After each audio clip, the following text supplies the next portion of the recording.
Hello, everybody, and welcome to the Wench Bench, where friends sit and talk about fabulous fictional females and how their stories have influenced us throughout our lives.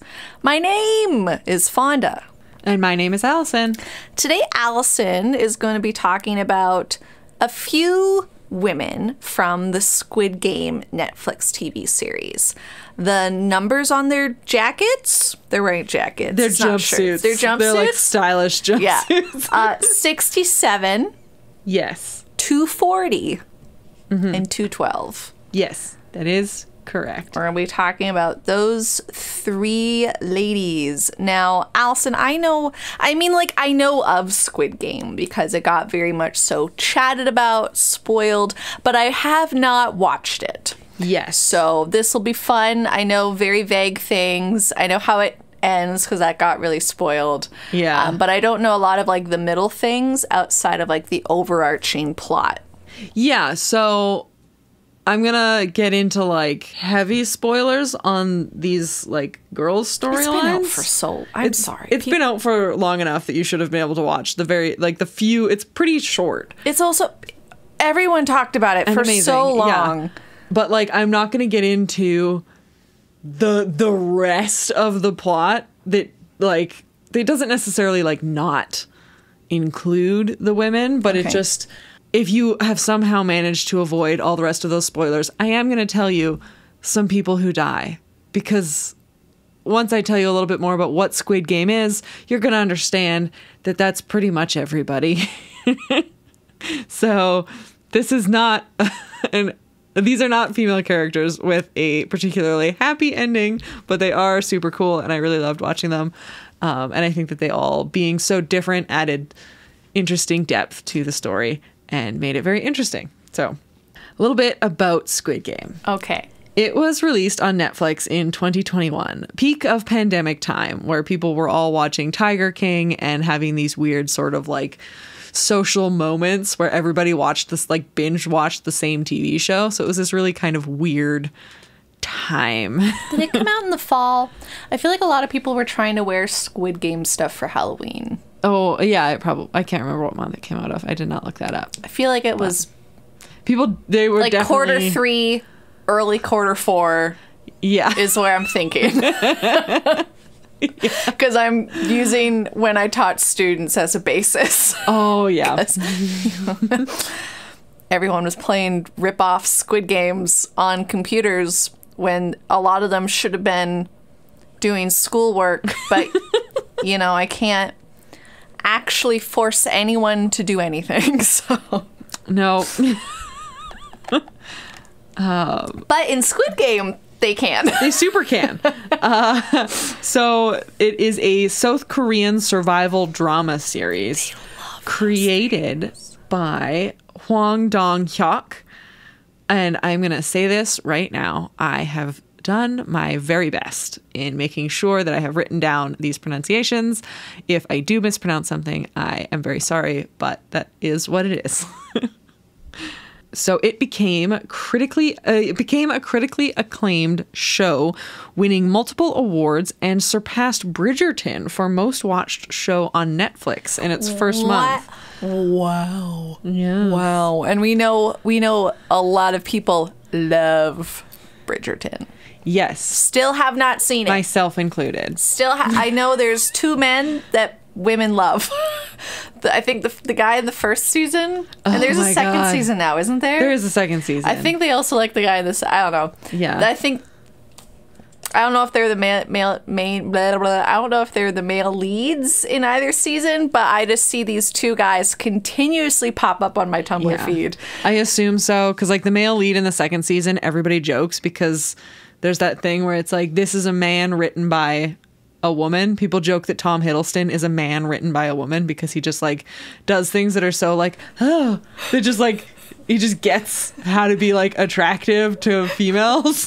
And the joke is that some of the best men to act that on screen are gay, and the main actor in the second season of Bridgerton, he is gay, and so everybody's just like, oh, okay. And so it's a gay man playing a straight man. and it's perfection. I love that. There's one scene where he gets out of a lake in just like a white shirt, and it's very wet, and it's great. Watch Bridgerton. Also, watch Squid Game. Two very different shows. Tonally, like, the whole 9 yards. Very, very, very different shows. So, Squid Game it was actually, like, super impressive as well, because it is in another language. It is, like, a show brought to us from a different country, from a completely different culture. And I found it interesting because it came like 2 years after Parasite actually won like Best Picture, which was also still haven't a huge thing. It's a really messed up movie. I'm really bad with like anything that can have any like horror element in it, or like creepy suspense, or like very psychological. Yeah, so I think I'd do poorly in it. Yeah, it's very good. Parasite, also very good. Also would suggest. Heard wonderful things. Truly have. Yeah. So yeah, like I think that it is impressive that it has done so well. We watched the dubbed version. For our life, watching the dubbed version worked out best, because I find subs are sometimes difficult to watch, especially if I'm like, we watched a lot during dinner. And so if I'm trying to eat and then all of a sudden I look down at my plate and then they say something and I miss the subtitle and I'm just like, shit. Because after you listen to something in a different language and you're reading subtitles for long enough, your brain like tricks you into thinking you can speak that language. So then you look away and you're just like, I have no fucking clue what they just said. It's like, for some reason I thought I now spoke Korean. I do not at all. So we watched. Dog does. My dog does. I think she does. She knows it. Yeah. That's it. She's so cute. I love my dog. The premise of the show is that 456 players, who are all experiencing varying degrees of financial hardship for varying reasons, compete in deadly children's games for the chance to win 45.6 billion won, which is the equivalent to 38 million US dollars. So, pretty big deal. It's a lot of money. just a bit. Can only one person win Squid Game? For sure. Yeah, only one person wins. Does it? But is that in the rules? Because I heard just through some people talking that's never alluded to that no one else can win the pot. Well, but just a bunch of people go at it in a it's me versus the rest of you. As far as the final game is concerned, there's only one winner. In like, because they play the Squid Game last. So in order to win the Squid Games, you have to win. And so therefore there has to be a loser. I'm not going to really talk about the last game because none of these female characters made it. Which is unfortunate. Too bad. But it was tense. And it's a very good show. I cannot continue. I was just wondering. Enough. Yeah, no. I don't necessarily know if there's a rule, but it's unlikely that they would allow two people to win because of reasons. Oh, okay. But I also will not. It's one of those into. Read between the lines sort of things. Yeah. Those are the worst games. The ones where you die if you lose. No, the ones where like there's clearly established rules that are like written or like verbally said, but then it's just like there's hidden rules that I'm not gonna say at all. Yeah. And so it's the read between the lines, and it's like people that are gonna do better. And I like kind of hate those games. Yeah. Because there's a difference between games where it's just like problem solving and you can figure out, oh, because the rule says this, I can do this and I can't do this. Yeah. So I'll try these other things. Versus like. Whereas like Squid Game is very much like, we have given you the rules. The only rules you have to follow are these rules we have given you. Everything else is fair game. So everything else depends on how manipulative, how clever you can be, what you can figure out, like how you backstab, how you socialize. This just sounds like college. This is just college. You know what I mean? Like, if you want to do better in things, you gotta like play dumb social games, or like, Yeah. It's a lot. It's a lot. Suck up to your prof to get good grades. I don't know. It just sounds like... Yeah. It just sounds like a dumb social game. Yes. So with death. It's kind of like a social experiment, like in the most fucked up way possible. Okay. So each game that they go through, because they go through like multiple games. Each game is designed to reduce the number of people who are participating in the next game. After the introduction of everything, when they get started in the games, is each game an episode? Or...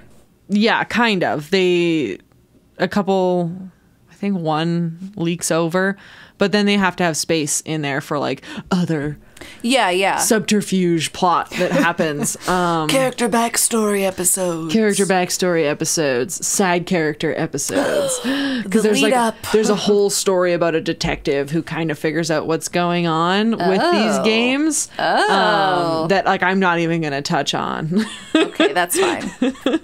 He's super cool. Everyone should just listen, because we're just going to be talking about the women. So. It's going to be amazing. As we find out quite early on in the show, these games are being watched and funded by the wealthy elite. Oh, fuck. I hate that. That's a trope to me now. At this point, it's just a trope.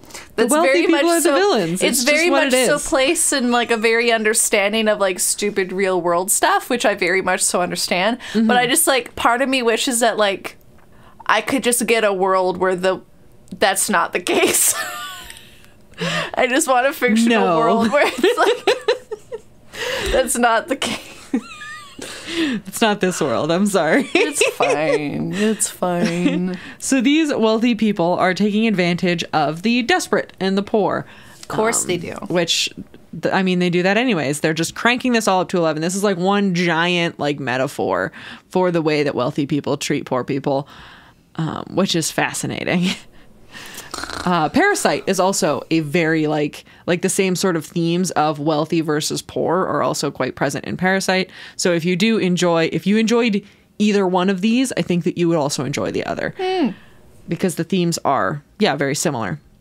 I do not know enough about the cultural nuances of like South Korean culture to comment a whole lot on the on that side of things, because there were very clearly some moments in the show that are referential or have to do with something that specifically has to do with South Korean culture. So I'm not really going to focus too much on anything like that because I am not the person to be asking about that. There's lots of really cool interviews and stuff though that you can find. Just look for it. I'm sure there's tons of people that will have talked about that show. Yes. Because it was, like you said, very popular. But yeah, despite that, I believe that there are universal experiences and ideas within the show that allowed it to be so well received by a worldwide audience. Because it wasn't just US and Canada that embraced it. It was like everywhere all across the world all like devoured this show and thought it was amazing because it was. And I'm going to warn you right now, this show wrecked me emotionally as a person. Ooh. Some of the episodes left me like absolutely like weeping. I was like sobbing after one episode. It was the marble episode. For anybody who has watched the show, you know exactly what I'm talking about, and we will talk about it. I think I've seen GIFs of that. Oh. Are they in like a place where there's fake houses? Yeah, they are. Okay, then I've seen GIFs of it. It is very sad. That's episode 6 called Gonbu. Yeah, it just destroyed me. The storytelling of the show is amazing, and the stories that are explored are all so different and varying, while still being touching and allowing you to get to know these characters on a deeper level and to make them more than just like cannon fodder for like gore and killing. They actually made you care about these people, so when they died it hurt more. That's how they get you. That's how they get you. Freaking Chrissy from Stranger Things season 4. Have you seen that? I have not, because the episodes are so fucking long. They're very long. Wait till the last 2. They're much longer. They're like a whole movie. I don't like it. It's weird. I don't like it. I don't. Because I guarantee you I will watch that show and I will say this could have been shorter. I feel the exact same way. We just watched Peacemaker. That is not an 8-hour story. I enjoyed it. I super like John Cena. He's fucking great. Could they have told that story in 4 hours? Yes. They probably could have told that story in 2 hours. I did not need to watch 8 hours of that. I am very picky. This 100%, every single minute is used fucking well.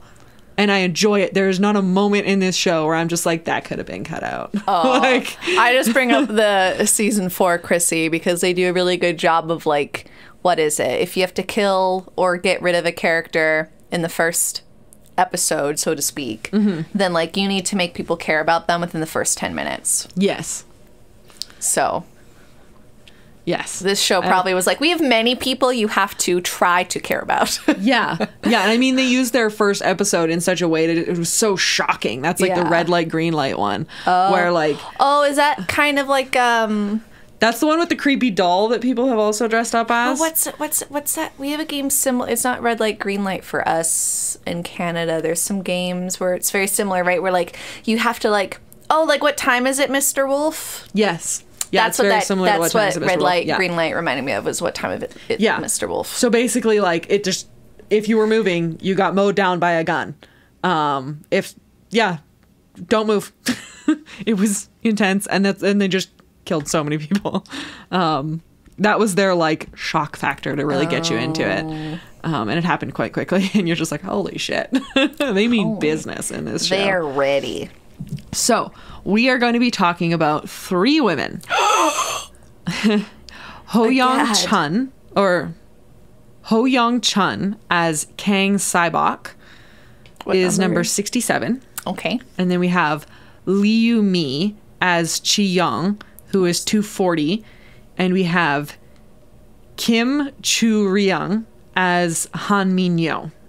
I'm just going to look them up so I have visuals while you talk about it. Yes. And she is number 312. 312? 212. Okay, I was like, I fucked up earlier. Yeah, no, it was me. It's been a long day. Oh, I love them. I'm seeing... Oh my god, look at it. I'm sorry. I'm just looking at the actresses that are posting like pictures of them taking selfies. Oh, they're so freaking cute together. Oh. I like can't even. It's fine. So the main female character is Sae-byeok, but the Was first that number one 67? that is, yes. Okay, she's a vibe. She is. Yeah, she's fucking great. She's a badass. Yeah. Okay, continue. But the first one that I want to talk about is Mi-nyeo. Compared to the reserved and mysterious Sae-byeok, she is loud and very openly manipulative and constantly showing that she's going to do whatever she can to survive as long as she can. And she is not above using her gender to try and get further in the game. At one point, she allies herself with a gangster named Jung Duk-soo. Okay. There you go. I was like... I commend you working on speaking and trying to pronounce names of a language. You don't take a lot of cultural media in from. Yes. And Alison helped. doesn't really listen to K-pop or K-dramas. I do not. It did help that in the sub they kept all their names the same, which was super. I really liked that. I hate when they change. Yeah, when apparently they like Americanize.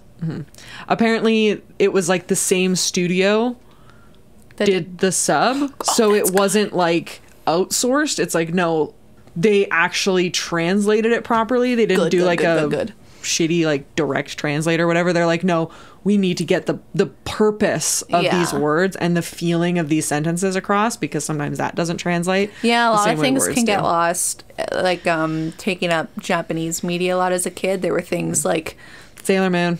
yeah. Freaking thought those two were cousins my whole childhood. They were not. They were super not. They were super not. And that's a good thing, because they were super in love. They were. So she hooks up with this gangster, thinking that he will protect her because she had sex with him in the bathroom. I guess he doesn't. He does not. And it works about as well as you think it would, working with a criminal. Yeah. They do kind of help each other in some of the tasks, but it is a tentative alliance at best. We also find out that she smuggled in smokes and a lighter. So she has this so she's very resourceful, because after the red light, green light game, everybody voted to leave. But then everybody voted to come back, because everybody left and they all got to go back to their normal lives. They got booted out of vans, and then they realized, oh, I went in there because my life is so shit and I would literally rather have a chance to win this money and make my life better and possibly die than continue living my life. So that's the lives these people have. These are desperate human beings. And so when she knew she was coming back in, she hid that in the place where women can hide things. I would hate to put a lighter up there. Oh, I hope it was in like a sanitizer. There was like a bag. There was like a bag. Oh, thank God. Ew. I'm sorry. No, again, very resourceful. But to me, the idea of sticking certain things. Just but again, you out. Again, when you're in a situation where you're thinking about and that lighter survival. comes in handy. Oh. Yeah, she actually uses it during the cookie game. So how you have to... Is that a cookie, or I don't think it's a cookie. It's like a cracker. It's like a sugar cracker kind of thing. Oh, okay. I was gonna say, and you have to... It didn't look like a cookie. It's you have to cylinder, cut out though. the shape. And so that's why the umbrella one is the shittiest. Because there's a lot more stuff. And so if you broke your shape and you didn't get it out all the way, you got shot. Super casual. No big deal. But you have a needle and then this little thing in the tin, and you kind of carve it out. And so she warmed up her needle. So she went and hid in an area and then used her lighter to warm up her needle, and she just melted the lines and popped it out super easily. Mm-hmm. Good for you, lady. Clever. Super fucking clever. What's her number? She is 212. Good for you, 212. Mi-nyeo. Mi-nyeo. Mi-nyeo. I will probably also say the name is very bad. But yeah, for a lot of the show, I honestly found her annoying. Oh. But she is loud, and although her manipulation was obvious, I just couldn't empathize with her character very much. We didn't get necessarily a lot of backstory for her, and she just seemed selfish, especially when you are getting to know these other characters who are doing these things for, I don't want to say selfless reasons, because obviously they're still trying to win money. Yeah. But they're doing it with a purpose. But as the story continues, we get to see she has more depth than I originally gave her credit for. Plus, she goes out like an absolute badass. I love a good death. Yes. Same. So I never thought I'd say that in my life. It feels weird. Sometimes they're just they just feel satisfying. Good. They're satisfying. A satisfying character death. Yes. There we go. So after being used and betrayed by Doc Soo, the gangster, she gets her revenge. In the second to last game, the players must jump from glass platform to glass platform, choosing between two options, kind of like a fucked up version of hopscotch. It's fine. One of the platforms will hold your weight, while the other will shatter, dropping you at minimum 100 feet to your death. So you want to choose the right one. Oh. Once Doc Soo is at the front, he must choose which platform to jump on, and he doesn't want to. But there's a timer, And so the slower you go, the less likely the people behind you are to get to the end before the timer runs out. And you assume when that timer runs out, bad shit happens, which it does. But so he's just like, no, I'm not going. Somebody can come up here and go before me. So he's basically trying to cheat by being intimidating. And it doesn't work because she is just like done with his shit and she's right behind him. And so she jumps and grabs him and pulls him off with her. And so the two of them die together, but she allows other people to continue in the games. And it's so good. Fonda's face is so good.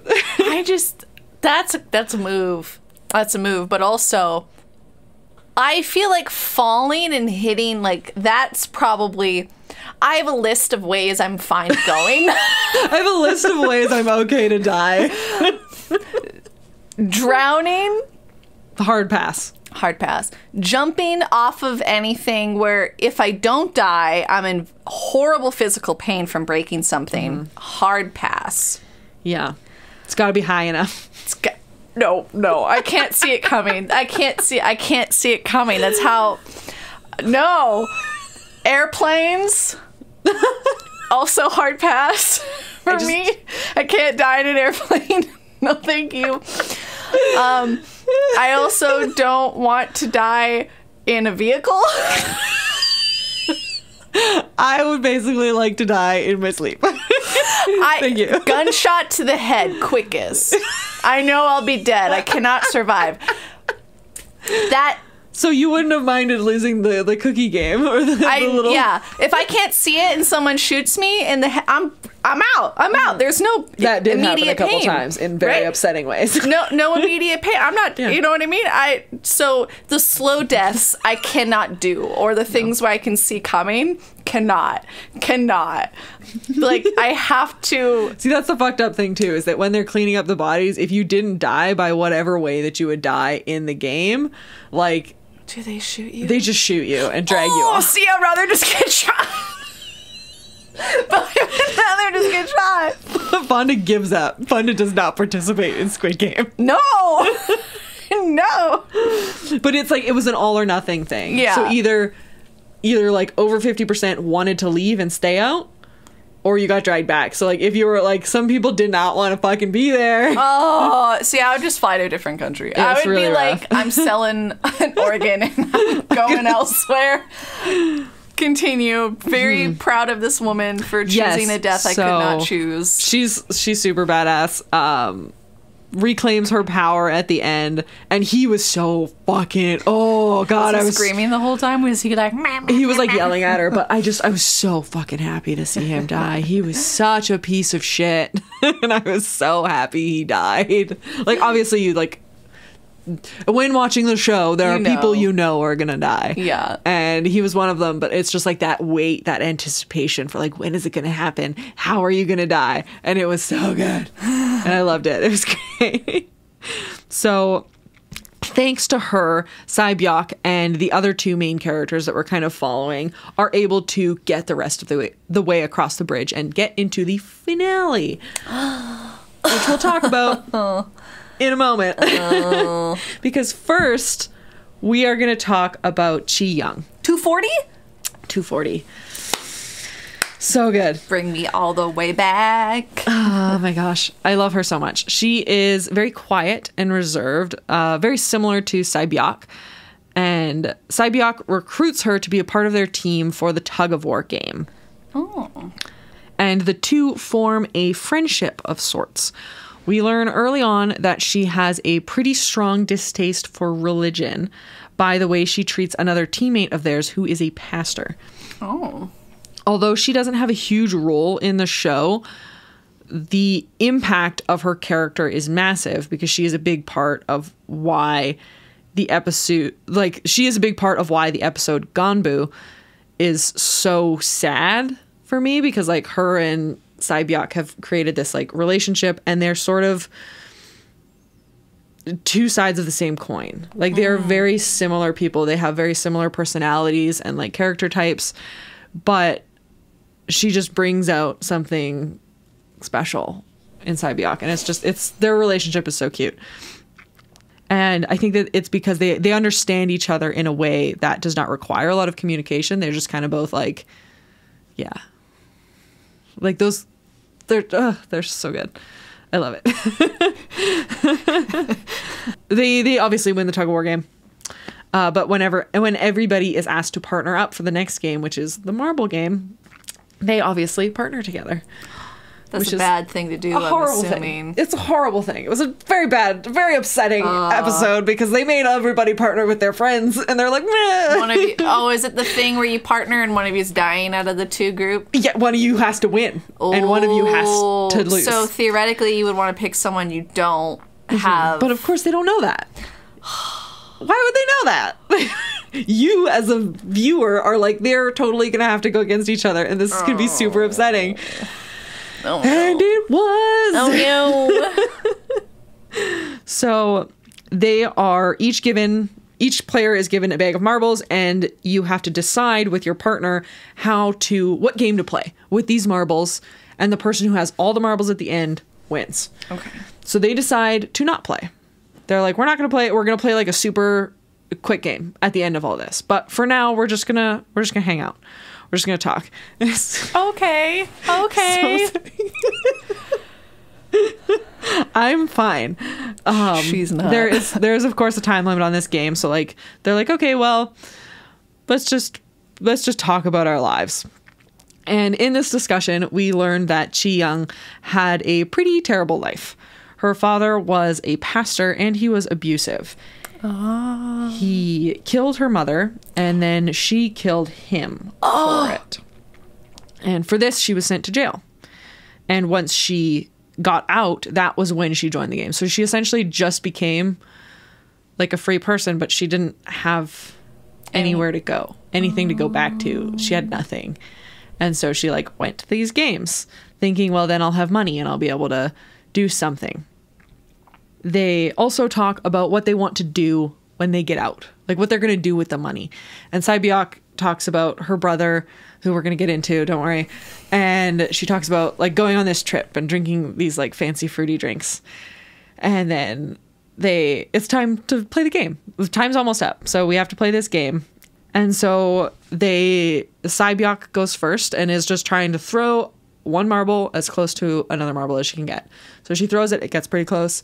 And then Ji-yeong throws her and she just drops it. She doesn't even throw it. She's like, no. So she throws the game. And this obviously upsets Sae-byeok. And there's this very tense moment where she pushes her up against a wall and is like, no, like we're going to play again. You're going to actually try this time. And Ji-yeong is like, no, like I don't want to because you have something to live for and I don't. And it's so sad. And she's like, when you asked me what I was going to do when I got out, I had no answer. She's like, you immediately knew. You know exactly what you want to do. Like, I don't have anything. And so she basically sacrifices herself for Sae-byeok. And it's extremely fucking upsetting. Aww. And it's such...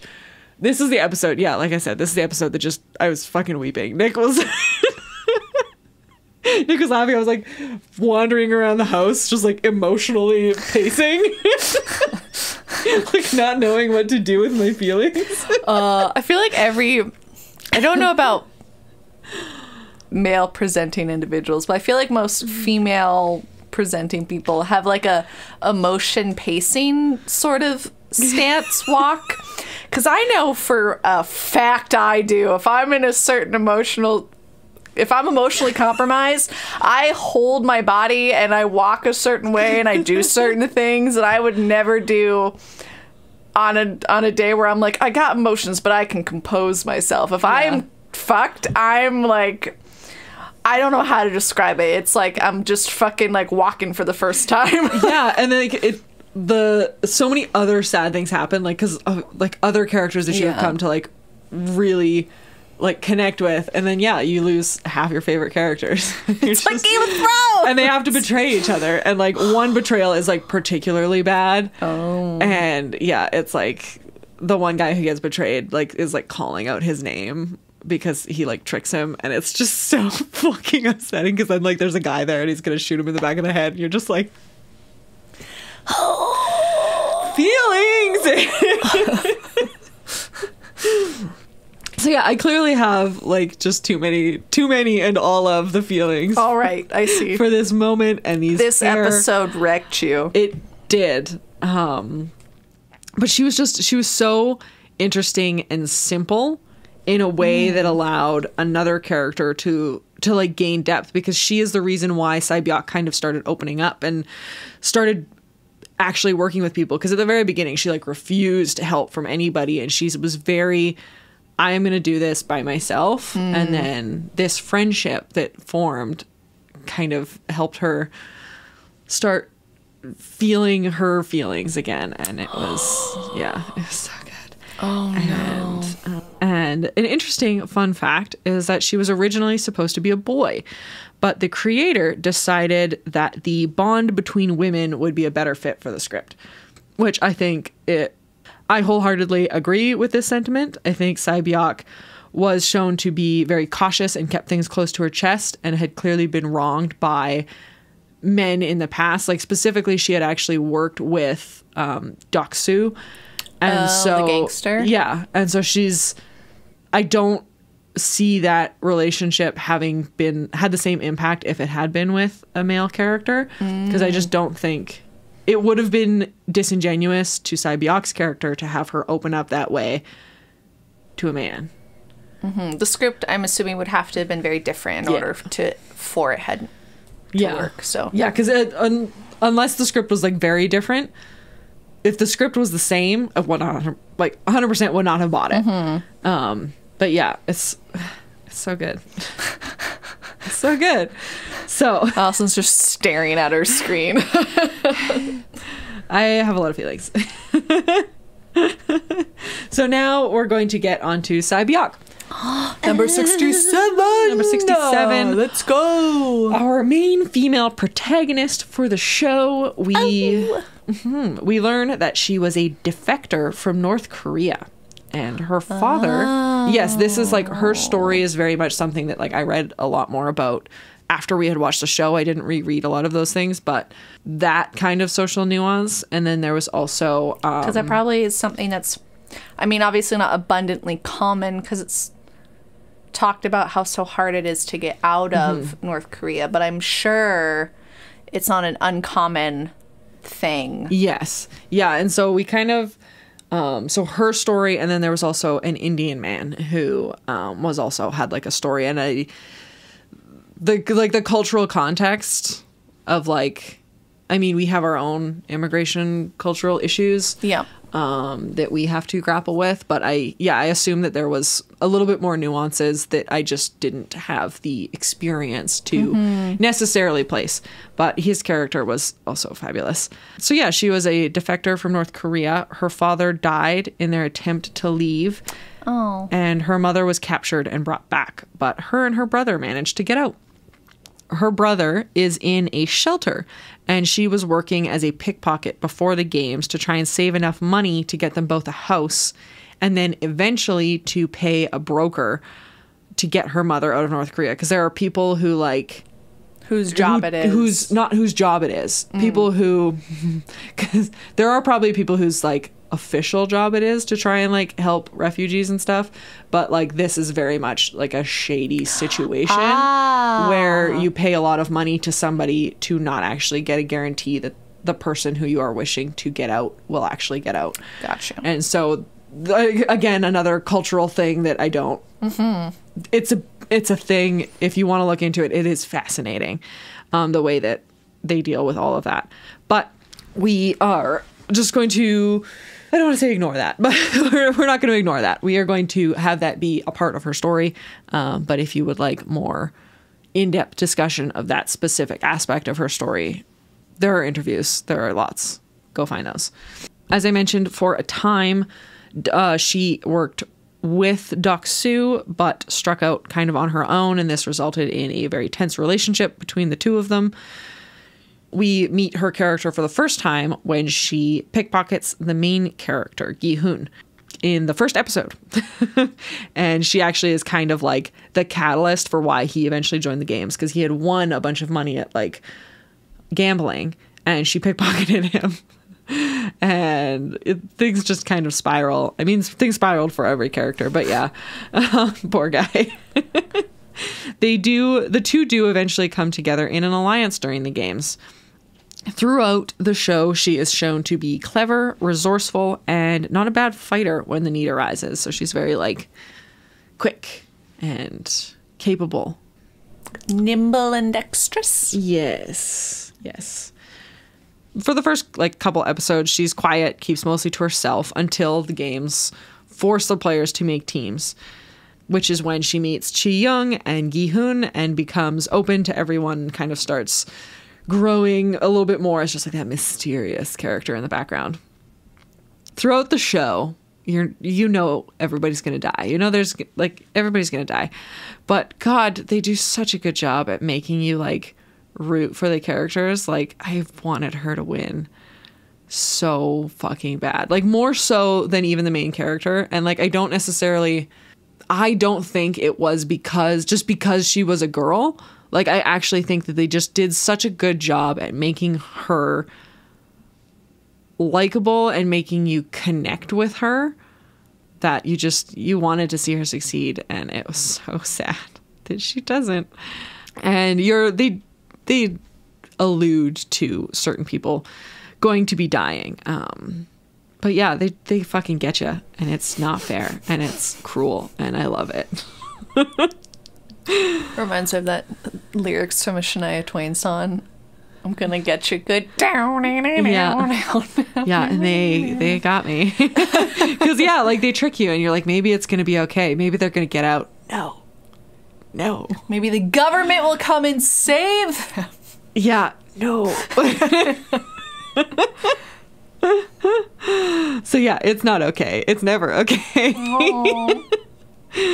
The marble game is actually the very first time we see her show any sort of like intense emotions. Every other time she's been very calm, very collected, which in this kind of situation, don't know how the fuck somebody would do it. She did in this fictional world.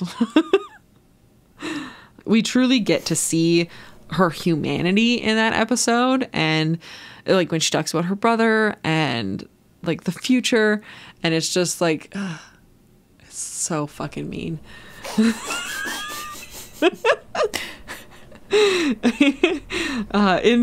the penultimate game, the glass platform game, they all barely make it because of all that stuff with Duck-soo and yeah, all that delayed them enough that they were like just jumping off the platform.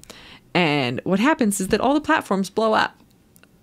So this resulted in superficial injuries to the other two finalists, but she receives a severe injury from a shard of glass stabbing into her abdomen. So, yeah. Yeah, Fonda's just so, like, enthralled. I love it. If they... So she made it. Uh-huh. Were they like, oh, because we need you to go to the next game? See, the thing is there any medical attention for, like... As long as there's two players for the last game, they don't really give a shit. Stupid. Because there are no rules in the room either. So at one point, they're like, you can just kill each other in your bedroom area where you all sleep together. So there's just like this like mass chaos in there. So yeah, they don't really care. And it's pretty shitty. So the three finalists are given fresh clothes and a super fancy dinner before the last game, kind of like a Last Supper sort of vibe. Now, I'm not watching this. It's so good though. No. The feelings. I don't want to. I'm already going through it. So Gi-hoon, having grown closer with her, realizes how bad her injuries are and wants to help her. And before he tries to do that, because he kind of goes and sits next to her bed, because they're all like on beds on like opposite sides of the wall, and he realizes that she's hurt, and he goes over to her, and it's really sweet. And before he goes to try and get her help, to try and like call out to the pink jumpsuit people with the masks that are shapes. So before he tries to do that, she makes him promise to take care of her brother. So she tells him, Oh, to go help her brother. No. Since she knows she's gonna die. And she just wants to make sure that her brother is okay. It's so sad. She also believes, though, in Gi-hoon and that he has proven to be an imperfect but ultimately pretty decent guy. She's like, I trust that this guy is going to help my brother more so than the other person who was a finalist. And so she's like, yeah, like just help him. So with her last like energy, she's like, help my brother. And it's sweet. And when he attempts to go call a guard, he's like banging on the door. The other finalist stabs her in the neck to just put her out of her misery instead of having her bleed out on her bed like she would have. And it's a whole own drama for like the final, which I'm not going to tell anybody about because you got to go watch the show. Like I get that both characters made a choice that I get and understand. I would be the person trying to seek help. Yes. But I totally understand being the person that's like when you see an injured animal and there's nowhere to get help, the kind thing to do is to put the animal down. It is kind of vague. I don't want to be like she's an animal, but like that's how I view it, is like there is a kindness to his choice, even if it was like, oh, one person less for me to. Yes, it is kind of vague as to just exactly what his like it might have been a mix of both. It might not have been. We don't know. Yeah. I'm glad she got really far though. She got so far, and she was such an interesting character to watch kind of grow and come out of her shell.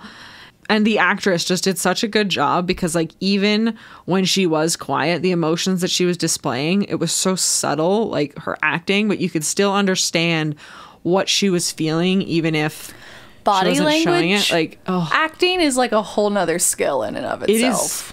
It was incredible to watch. Just like voice acting. Like to get a certain thing across with just a vocal cord and no physicalness to it. Yeah. Feel the same when people can just do it with their body language. Yeah. So she's a survivor who perseveres and gets through until she like physically can't anymore. And like the frustrating and like really truly tragic part of it is that dumb luck took her out of the game. Do I think she could have won against those other two finalists? Yes, I 100% fucking do. But like, yeah, it was dumb luck took her out of the game, and it hurts. I'm not watching it. I can't do this. So I loved the show as a whole, and there is like so much I didn't even kind of touch on. But these three women and how different one was and how similar the other two were created this very interesting dynamic, and it made the show interesting. And the fact that the way that they interacted with one another it felt genuine, and it didn't feel like they weren't like immediately catty to each other just because the one was manipulative. Like the manipulative one helped Sae-byeok sneak into some vents and like go and find out stuff about like the next challenge. So she helped them and they worked together, but they didn't necessarily have to like each other. And it was a really good way to display it. It's like, yeah, like it wasn't a stereotypical way that you normally see women acting around each other in a show, especially in something that's like horror or survivalist or any of those other kind of ideas where oftentimes you do get female characters who fall into very negative tropes when interacting. But it was genuine, and the connection and understanding between Ji-yeong and Sae-byeok was so simple yet beautiful, and it was a pleasure and a absolute heartbreak to watch this show. And the three women were a huge part of why I enjoyed it so much. So now that I've emotionally destroyed your feelings, are you excited about anything? Well, I mean, like, yes, but I'm also just really sad. I get why I don't watch the show. I can only do so much. Good. I'm actually reading the second book of the Locked Tomb trilogy. I don't know if you heard about Gideon the Ninth. No. Necromancer Lesbians in Space. Oh, sounds like Alison, my jam. Read it. It's great. I'm reading the second one, which is called Harrow the Ninth. I'm very excited. I'm really enjoying it so far. It has... The humor in it is so, like, odd in a way that I think, like, a lot of people can get, even if it's not your initial humor. You're just like, huh, okay, yeah, I see where we're going with all these characters in this weird space system with a bunch of necromancers and, like, how they view... It's quite funny. Nice. But I'm really enjoying the second book. I think you would like it a lot, especially the first book. It kind of starts out very, like, a little bit hard to get into because they give you a bunch, like, terminology, names, world building stuff, which you need. But it helps, like, later on. And it's, like, it's got, like, gothic horror mystery sort of vibes in space. And, again, they're necromancers. That's awesome. A lot of queer stuff in it, which is good. So I know good. there's some controversy about two characters' relationship, but I think it's just, in my opinion, not all queer stories have to be told in a way that is pure, if that makes sense. Like, there's a lot of, like, toxic heterosexual relationships that are explored in books. Yeah. I think there's nothing wrong with exploring toxic relationships of women with women, men with men. Like, it can be something that I think fiction can be a way to safely explore things and topics and learn and understand about why things are okay and not okay, and like why this is harmful in a way that's, I think, easier for most people, unless you have your own traumas, and that's I can understand, but then it's harder. Don't read it. But anyways, there's a controversy with two of them because their relationship is quote unquote toxic. But I thoroughly enjoy it, and I'm so excited for the second one. Toxic relationships exist everywhere. I read a lot of romance with a lot of toxic relationships in them, and that's my jam. I fucking love it. It's and great. like, toxic relationships aren't always the word toxic just always makes it like really, really, really bad. Yeah. And sometimes it's just like there's just like an unhealthy aspect. Yeah. But that doesn't mean it can't get changed. Yeah. Right? And so that's how I'm viewing it, is like they both characters hate each other off the bat, but they have to work together for things. And so then it's like, oh, they learn about each other, and I'm sure that will change their relationship. And good book. Good book. Highly, you could borrow the first one from me if you like. I quite like it. Yeah. You can find us wherever podcasts can be found. Please make sure to rate, review, and subscribe if you haven't already. The podcast listening app that people most listen to us is Spotify, and you can now do rates and stars and stuff. You can't leave a comment, sadly, but a rate would be awesome. You can follow us on Tumblr, Twitter, Instagram, Facebook, and YouTube at Wench Bench Pod. If you want to reach out, you can send us an email at wenchbenchpod@gmail.com. All the art for the Wench Bench was designed by the wonderful Tessa Joyce Riecken. You can find them on Twitter and Instagram at Werevile. Thank you for listening to Alison Wreck Me. Yay. You do that. Why do you choose? You're welcome. Why do you, I feel like you target me. I target you personally. In emotional. Because I like to hurt myself with the media that I consume. I find it enjoyable. This is how we bond. Anyways, thanks for listening, and talk to you soon. Bye.